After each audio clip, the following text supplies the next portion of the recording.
देखिए दोस्तों, क्लास 12 का कक्षा 12 का कल हिंदी का कंपलसरी हिंदी का एग्जाम है। तो उसके लिए मैं कुछ ग्रामर करवा रहा हूँ, उसको ध्यान से देखिए और ज़रूर देख लेना। तो देखिए, पहला पॉइंट मैं ले रहा हूँ शब्द शक्ति। शब्द शक्ति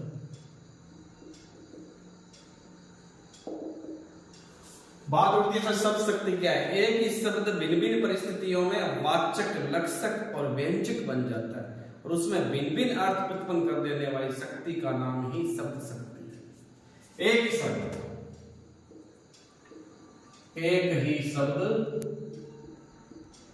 भिन्न भिन्न परिस्थितियों में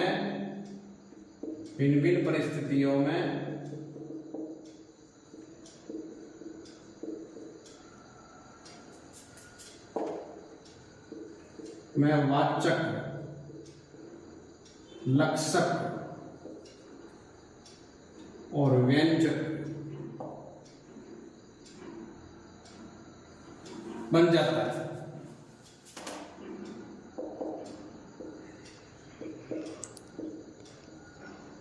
उसमें भिन्न भिन्न अर्थ उत्पन्न कर देने वाले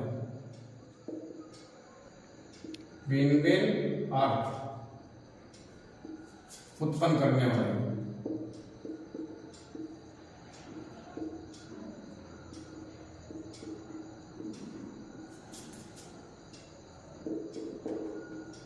शक्ति ही शब्द शक्ति है।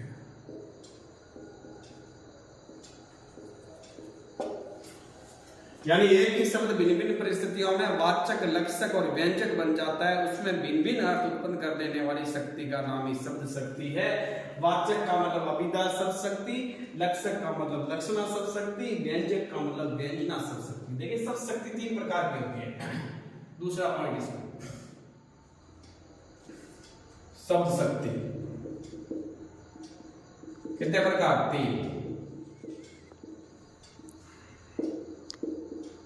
देखिए, यहां शब्द शक्ति,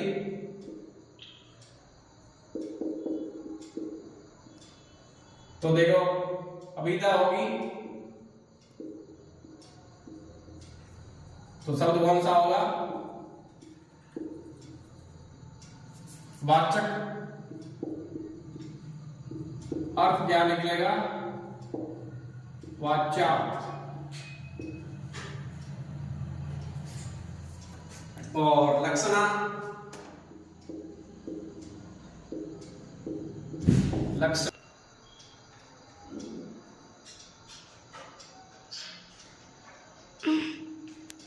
लक्षणा का लक्षक, तो इसका लक्ष्यार्थ होगा।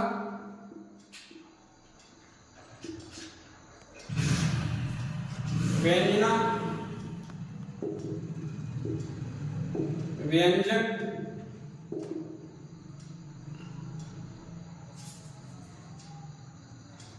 इसका व्यंग्यार्थ होगा।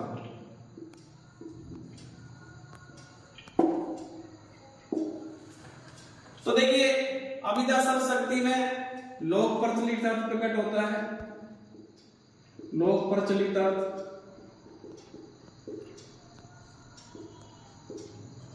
जैसे राम पुस्तक पढ़ता है,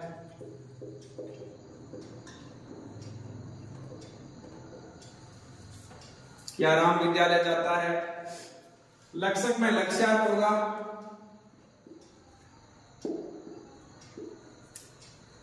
लक्षक में लक्षण प्रकट होएगा।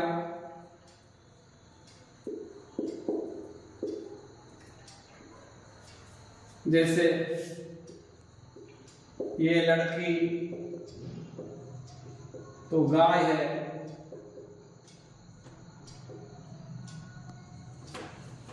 और व्यंजना में इन दोनों से भिन्न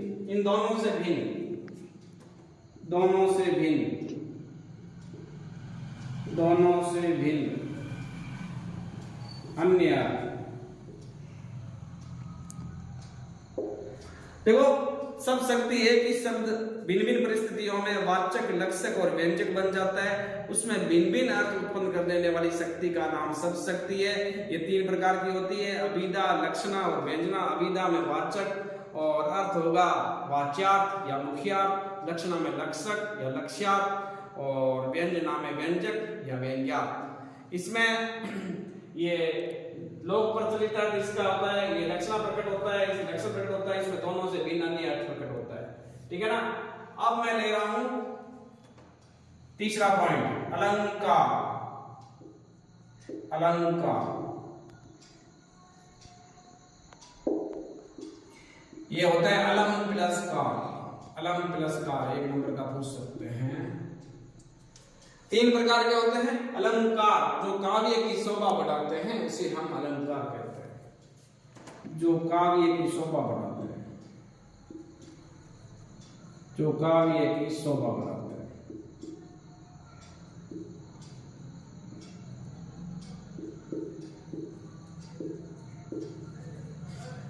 ये 3 प्रकार के होते हैं।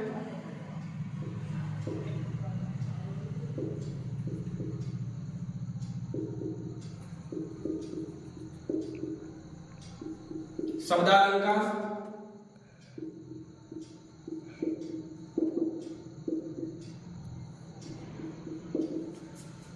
अर्थालंकार,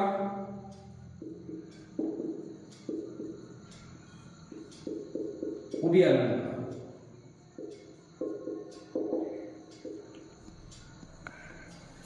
देखिए अलंकार यानी जो काव्य की शोभा बढ़ाते हैं। आभूषण पहनना, एक स्त्री के आभूषण पहनना बहुत अच्छा लगता है। अभी तो प्रेजेंट टाइम में नहीं है, पहले की बातें हैं।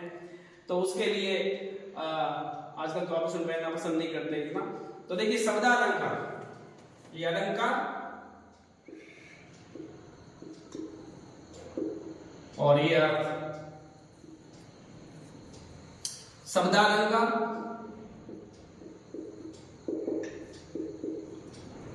शब्द काव्य की शोभा बढ़ाते हैं। शब्द काव्य की शोभा।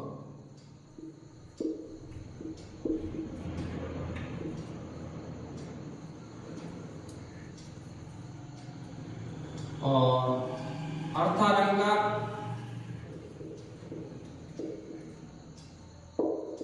अर्थ काव्य की शोभा।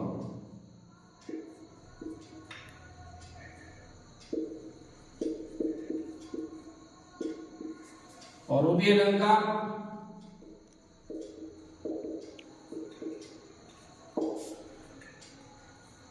अर्थ और शब्द दोनों।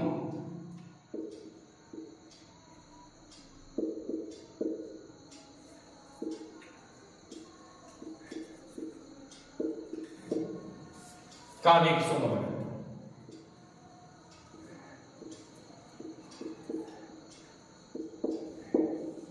इसमें ध्यान रखना सलेस अलंकार। सलेस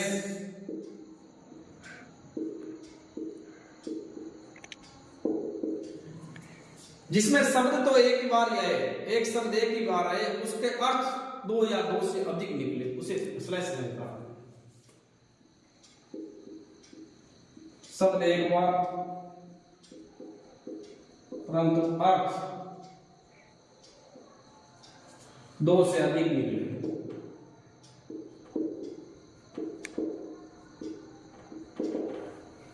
जैसे पानी गए न उभरे मोती, पानी गए न उभरे मोती, मानस चुन। ये आएगा इसमें सलेस अलंकार इंपॉर्टेंट है। 5वां यमक अलंकार। यमक अलंकार जिसमें एक शब्द बार बार आए और उसका अर्थ प्रत्येक बार समान भी हो सकता है, भिन्न भी हो सकता है, वहां यमक अलंकार।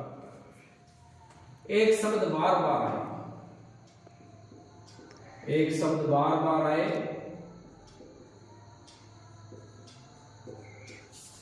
परंतु प्रत्येक बार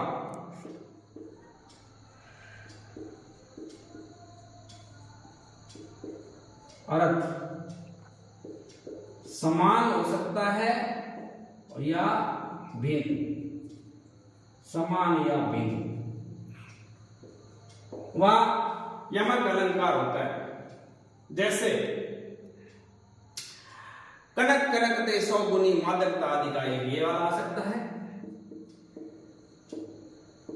कनक कनकते 100 गुनी मादकता अधिका, पूरा नहीं लिख रहा मैं, एक ये वाला आ सकता है। एक 3 बेर खाती थी वे 3 बेर खाती थी, नगन जड़ाती थी वे नगन जड़ाती। पूछ लेंगे 3 बेर खाती थी वो 3 बेर खाती थी, प्रयुक्त अलंकार का नाम बताइए और उसकी परिभाषा लिखिए। 3 बेर खाती थी, पूरा नहीं लिख रहा मैं, शॉर्ट में लिख रहा हूं। या नगन जड़ाती थी।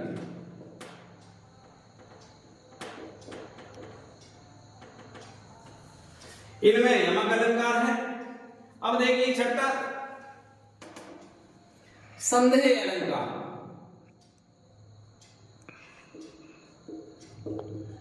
इसमें उपमान और उपमेय में संदेह होता है।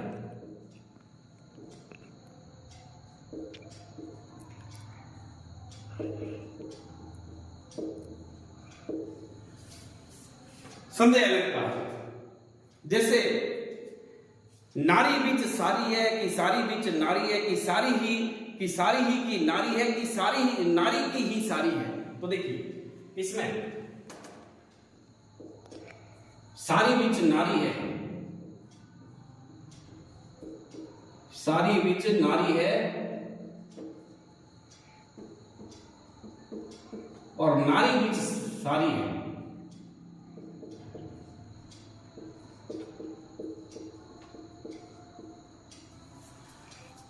या इसमें यह लिख सकते हैं कि सारी ही की नारी है, सारी ही की नारी है या नारी ही की सारी है, या कि नारी ही की सारी है, नारी ही की सारी है। बहुत बढ़िया। सारी की ही नारी है, नारी की ही सारी है, कि सारी की ही नारी है या कि सारी की ही नारी है, नारी की ही सारी है। दुशासन जब द्रौपदी का चीर हरण कर रहा था तो वो द्रौपदी का जो साड़ी है वो खींच रहा था, तो वो संदेह हो गया, उसको साड़ी खींच रहा था, थक गया। तो जो लोग बैठे थे तो उनको ये शक हुआ कि साड़ी है कि नारी है, या साड़ी के बीच नारी है या नारी के बीच साड़ी है। तभी आया साड़ी बीच नारी है कि नारी बीच साड़ी है, कि सारी ही की नारी है कि नारी ही की साड़ी है। ये इसमें संदेह अलंकार होता है। एक शॉर्ट लास्ट में और लिख देता हूं मैं, एक लास्ट में और लिख देता हूं। जो हिंदी दिवस है संविधान सभा ने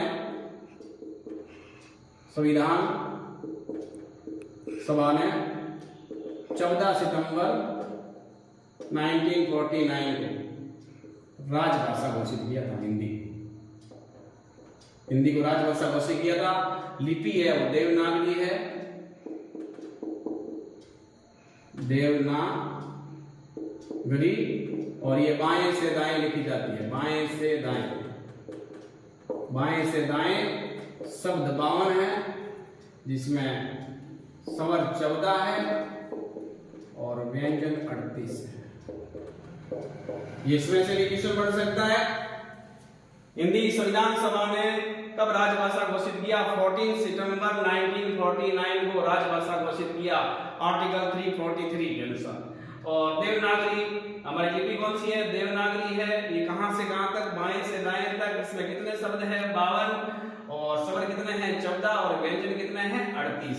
तो दोस्तों ये मैंने आपको 12वीं क्लास के लिए कंपल्सरी हिंदी के लिए, अनिवार्य हिंदी के लिए ये मैंने कुछ ग्रामर करवाई है, शॉर्ट में ही करवाई है। आप इसको जरूर देखिएगा। मैं आप भगवान से प्रे करूंगा, भोलेनाथ जी से, कि आपका पेपर अच्छा जाए। लेकिन एक बार इनको जरूर देख लेना, क्योंकि जो अल्टरनेटिव क्वेश्चन है ऑब्जेक्टिव टाइप वो 40 नंबर के आते हैं टोटल मिला के। तो आप इनको जरूर देखिएगा। कल के लिए आपको बेस्ट ऑफ लक। भोलेनाथ की कृपा से आपका पेपर अच्छा जाए। मैं भोजराज प्रजापति सर, मुस्कान क्लासेज। अगर आपको ये मेरी क्लास पसंद आए दोस्तों, जरूर इसको लाइक करें, सब्सक्राइब करें। Thank you.